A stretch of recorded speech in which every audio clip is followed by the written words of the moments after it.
Does having a kid excuse you from doing extra work? We've got a story about that later on. But first, boyfriend's 25 parents have complete control of him, despite him renewing his lease today.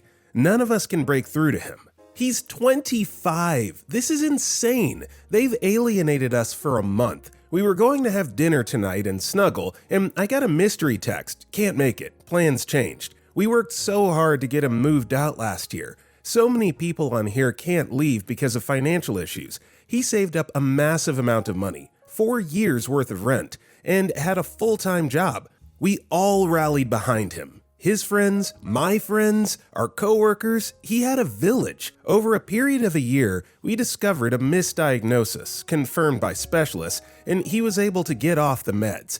They had him erroneously diagnosed with bipolar after he had reacted to his abuse and got the cops called on him and hauled to the psych unit. We were also able to get him to a neuropsychologist and uncover what's really been going on: OCD and ADHD. His parents say the diagnosis is false. Any doctor he's seen while he was with me were all wrong. When they found out I was helping with all this, they lost their crap, started calling me a controlling abuser. They've confiscated his currently prescribed meds and forced him on the old ones he worked so hard to get off of. He made a perfectly normal, legal, $500 purchase related to health. They forced him to destroy it. We recently found a therapy program to address all these issues, but now he says he can't be honest because he's now doing it from their house. They forced him to delete all photos of me. They're tracking his every movement.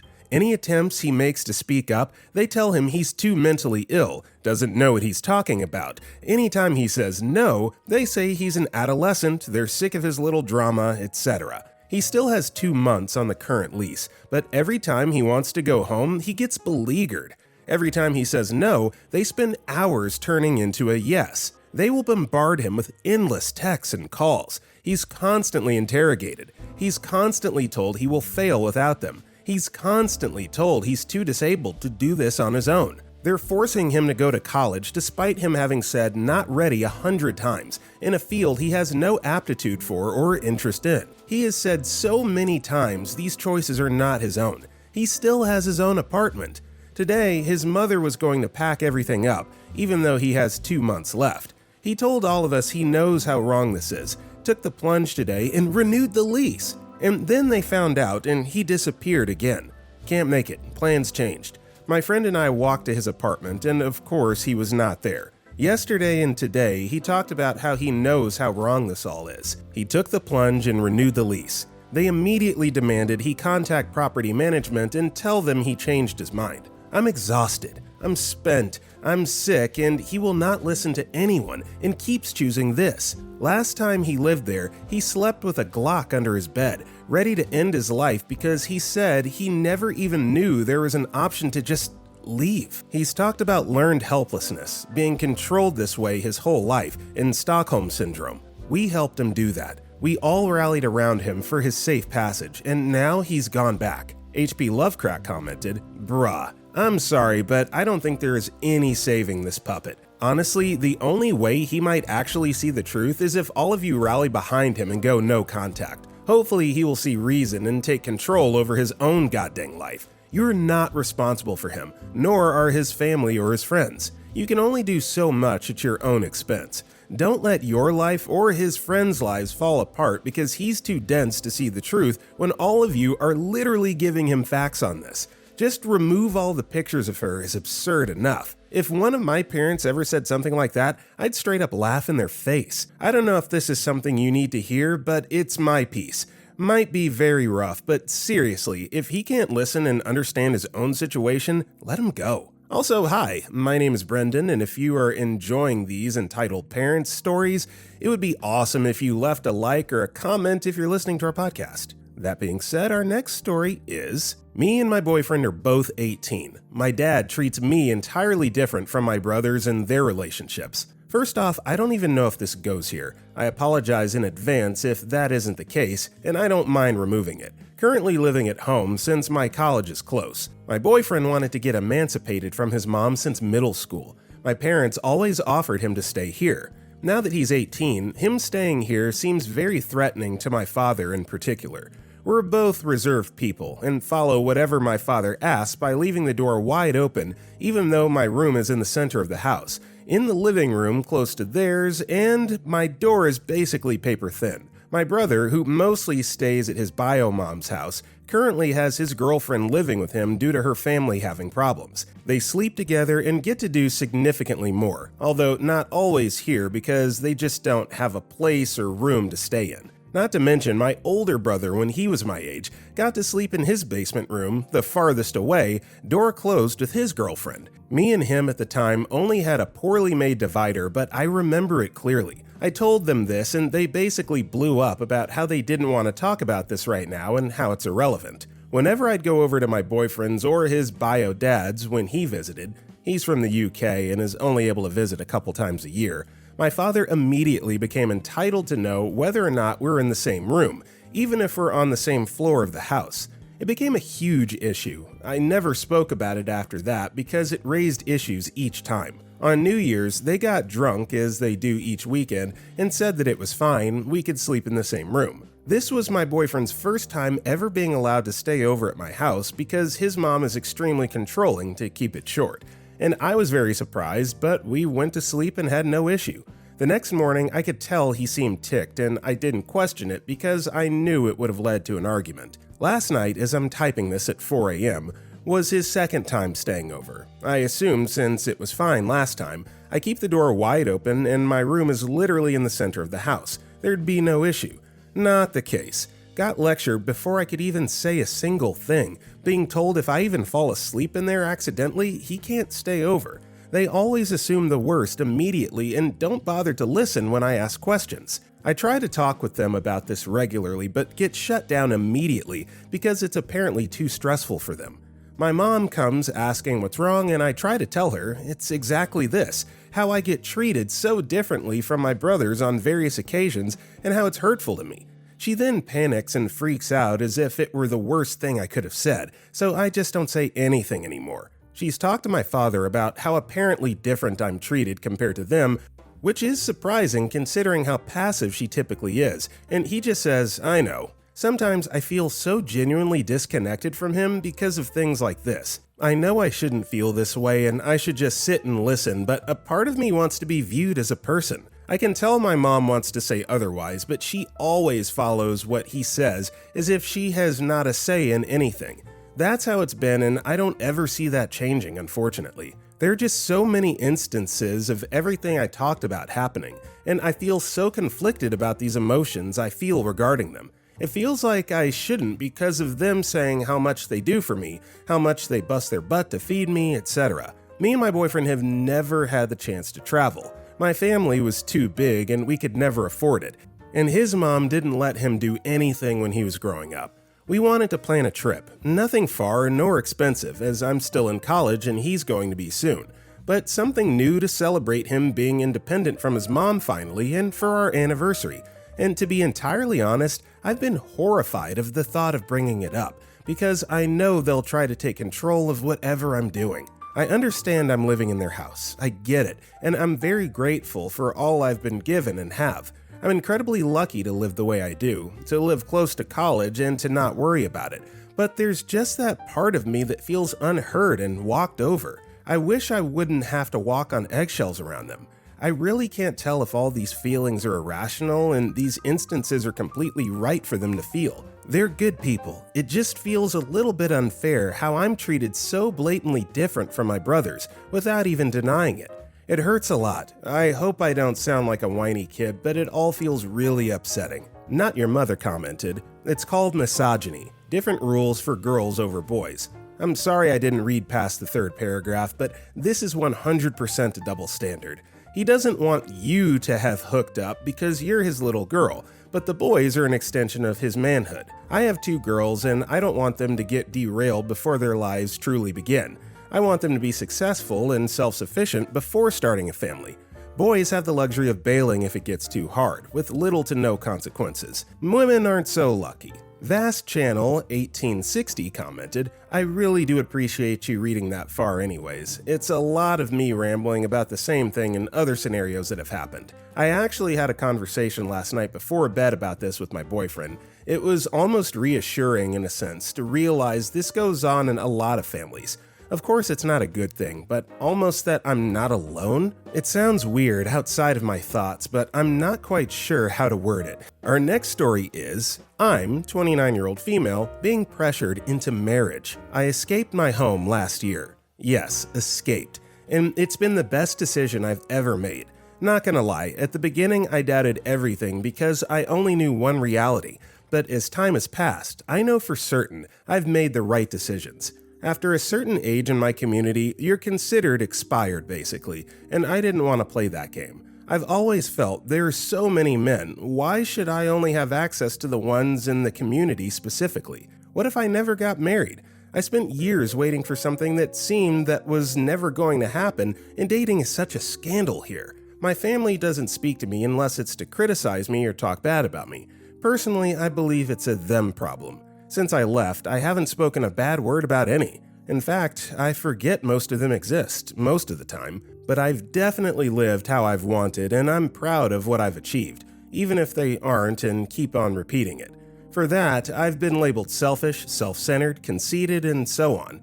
I've been dating someone, non-Muslim, that has been wanting to convert, and someone in his family posted a few pics and it all blew up. So my parents reached out to me wanting to propose a few things. That if I really wanted to get married to him, we've spoken about it and he's been wanting to convert, that they would marry me religiously so that at least people wouldn't talk bad about me. But if I went ahead, they would be hurt for the rest of their lives and we wouldn't have the same relationship as before. And to not expect them to engage with him because it would likely never ever happen, and that they have their reasons not to do so. And if I was to marry him, to wait 3 years before getting pregnant, in case things didn't work out and I could divorce him amicably. But if I wasn't 100% sure, they don't know, but I am not. Not because he's not great, but we aren't much compatible. Marriage is not what they sold me, and it requires a lot of work, and I'm not ready to be a housewife just yet, if ever. That they wanted to do things right, and for me to meet a nice boy, live in their place, and to get integrated into the family and family business again.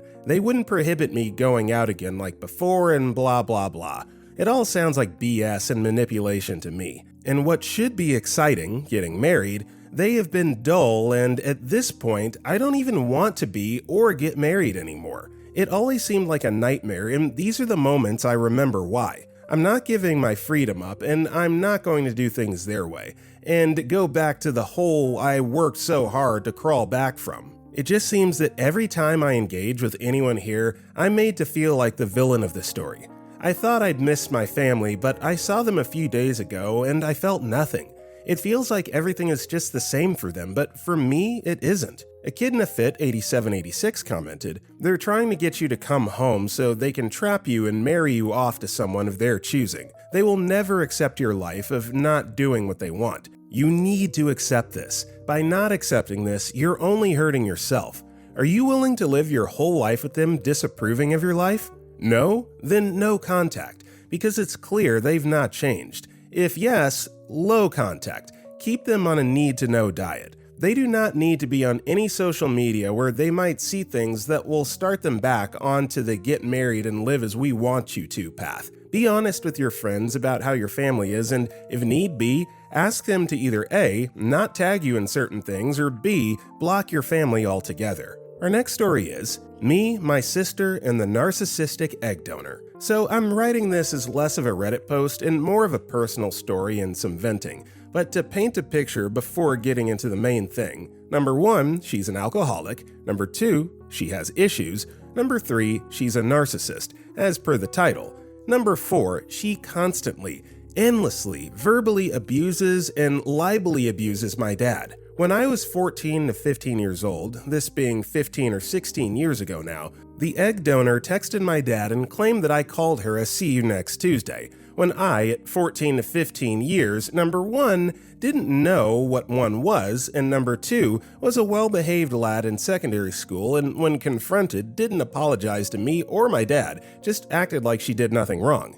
This is just one example of the many things that she's done over the years. Here's where we begin. Some might read this and think that I'm holding a grudge from over a decade and a half ago, but the stuff that she's said and done over the years has brought me and my sister to the point that she's dead to us. In my case, she's been for the last 15 years, but for my sister, it was a last few years thing. Today, my sister received some money back from the egg donor and refused to accept it, instead sending it back as she doesn't want anything to do with the abusive piece of garbage. My sister, who's in a happy relationship with one of the most down-to-earth, based, likable people in the world that I've had the joy of meeting, said that she didn't want to accept the money because she didn't want the egg donor to make posts on Facebook about her accepting the money but not talking to her, even though the drunkard blocked her on Facebook after she got called out by my sister regarding something involving my dad, and that she's abusing her by not talking to her but taking her money anyway. This is coming from someone who would get drunk at every hour of the morning anytime she had time off from work. This coming from someone who would get drunk on a weekday while she has work, while her kids are at school, and be passed out when they got back, resulting in my sister, the oldest of the children, having to step up and be the mother figure she could never be. According to my dad, she was ranting and raving as she always does, wondering why none of her children love her and acting like she's the victim in all of this. The drunk would lock my sister in her room for talking back to her. The peon drunk would talk to anyone unfortunate to be considered her friend and insult her children. Insult her husband to said friend without a second thought and play the victim afterwards when said children only wanted a mom. And her husband did everything, even when defending her awful drunk insults that never end. I won't shy away from this part next, but what happened to me a few months ago was a joint effort on my anger getting the better of me and her inability to be a decent human being, drunk or sober. Me and my dad got into an argument regarding said donor, while she was smirking behind his back, eyes red and wasted from the 17-plus binge fest she takes part in on a weekendly basis, maybe a week-daily basis. The argument got heated, and after my dad said something about learning that my actions have consequences, I approached the living room door and pointed at a broken glass panel on it and said, "I know that my actions have consequences," and unintentionally put my hand through a glass panel while aiming for the wood of the door on it, severing the tendon and damaging some nerves. I realize I alone am at fault for that. But her drunk desire to have me as miserable as her because of her upbringing is not on me. This, as well as the homophobic, transphobic, racist comments she spews, because of course a narcissist would have those worldviews, is why me and my sister no longer have a mom, only an egg donor.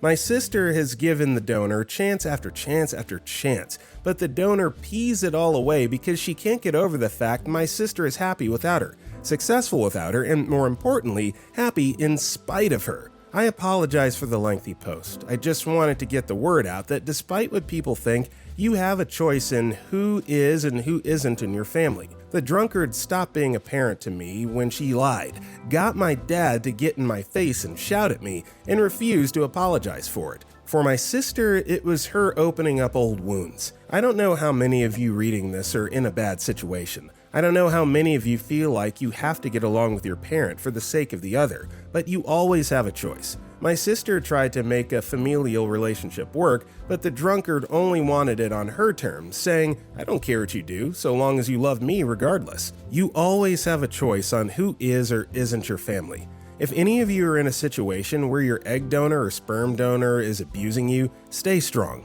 You're better than them. Up to L8 commented, "It takes a long time for children of crappy parents to realize that they're never going to change, and you don't have to keep taking the abuse. I was in my late 30s before it dawned on me that my egg donor was just as bad as my sperm donor for enabling his constant abuse of us all. Went no contact without a word and never looked back." The lunatic Brit responded, "Oh, don't get me wrong, I'm fully aware that she's never gonna change, and I'm alright with that, because that means she's gonna forever be miserable, while me, my sister, are happy. The kicker is the abusive freak thinks she deserves grandkids. The only thing she deserves is therapy, which she won't get, because in her world, she's A-okay, despite clearly not being okay. The only children I'll ever have due to a combination of real-world situations and personal preference are the guinea pig variety. Love those furry potatoes. They're so cute." Our next story is, "It feels like my entitled mother has won again. I've just gone back home after being gone for about 5 days staying with my partner and his family. They were the best 5 days I've ever had. My mother threatened to go to my partner's house to get me. I explained over text, I get emotional when I speak verbally while mad, why I hadn't been home and that I wasn't criticizing her. I just needed space and time to recoup. I asked if she could not get upset at me, but rather hold space to hear me. In return, I got scathing messages where she called me a softie, a bad daughter, and an entitled and ungrateful person. Those were the nicer titles she called me. As soon as I got home, my entitled mother started an argument between us over me being a softie or whatever, and check my latest post before this one. And as soon as I said I'm moving out, she became softer and said she didn't want me to leave because I'm all she has. She said she wanted to try again and to give her another chance because I gave my boyfriend another chance. If I can give him chances, why can't I give them to her? After all, I did birth you, she said. See, the difference is, in my relationship with my boyfriend, we broke up because of her and her influence over us, which wore down our mental health because I was at her beck and call. But I've shut that down. Plus, when I've brought up things I didn't like, he changed and grew. I've been asking her to change and grow for about 8 years now. She does it for a week and goes right back to what she was doing. She then went on to say I want to change her and I want to make her bow down to me, which is stupid because she's that parent and I'm acting like a child. I told her that I didn't want to change her. I wanted her to want to change herself for the better, but I knew she wouldn't. She tells me I should just take all her deep and hurtful insults as venting because they're just words and I'm too soft. I've realized I'm not too soft. I'm actually a normal person experiencing abuse. It's normal for a child to place seriousness on the words of their mother, especially if that mother is a single mother who's been invested in every part of your life and taught you to fear her above all else. So of course I would take those words seriously, especially with the emotion she put into them. Anyway, she started to cry and get upset, saying she can't have me leave because she needs me here and I'm her only child. My siblings are actually my cousins, we've been raising since they were babies. That she needs my support, that she promised to get better. That made me feel sick because it felt like her love and care for me only materialized because I was about to leave. I hate saying this, but I felt she looked pathetic and small. She said if I left, I'd regret this day and all the hurt I'd cause.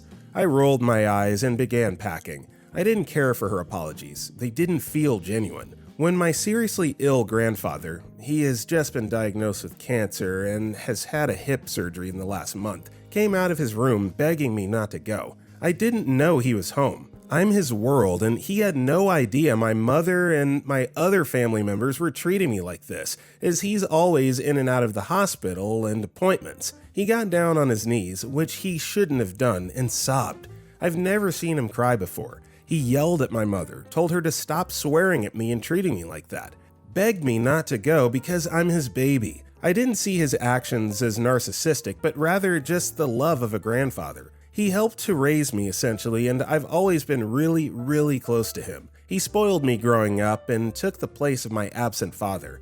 I love him so very much. His reaction made me more mad at my mother. If she wasn't so terrible to me, if she didn't treat me like crap and make me feel like a burden, I'd find no reason to want to leave, and we wouldn't be in this position. I couldn't do it, so I stayed for him. I feel ashamed because it feels like she won in some way. However, I made it clear to my family that I'm only staying for him and my siblings, that whenever it is that he goes back to his home country, I'm moving out. I won't give them the satisfaction of blaming me if things go further south with him and his health, that I'll be staying with my partner more often and will only be around for my grandfather and my siblings and will not be engaging in other matters. What do I do now? I know I seem to ask that question a lot on my posts, but this is all a new journey for me.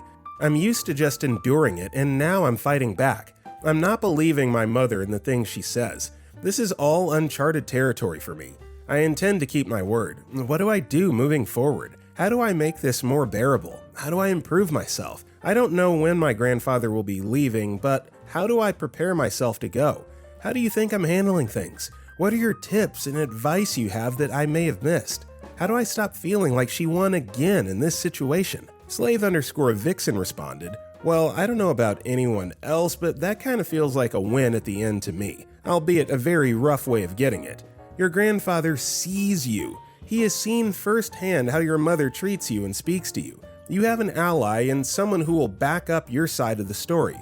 You also told her you won't take her crap anymore. That's a heck of a big step forward already. You've set the boundaries that you're not there for her, but for the other members of your family. She knows she's lost the iron grip she had on you, and she will now go into victim mode and try to gaslight and guilt trip the crap out of you, or generally try to make your life miserable. You've got this. You have a support system in place with your partner and his family. You have other family members that are on your side, and I'm sure your grandfather will tell others about this. For however long you're left there, you need to know it's gonna really suck, but you have your happy and safe place at your partner's home as a perfect escape when it gets too much. If anything, I'm trying to show you the positives that have come from this completely horrible and traumatic interaction with your mother. She didn't win. You did. Our next story is asking a superior in the Marine Corps to do more work because he has a kid. Several years ago, when I was on order in the Marine Corps, another non-commissioned officer, which for those of you who don't know is someone in a supervisory role, asked me to perform the duty assigned to a lance corporal, a junior enlisted and someone I outranked.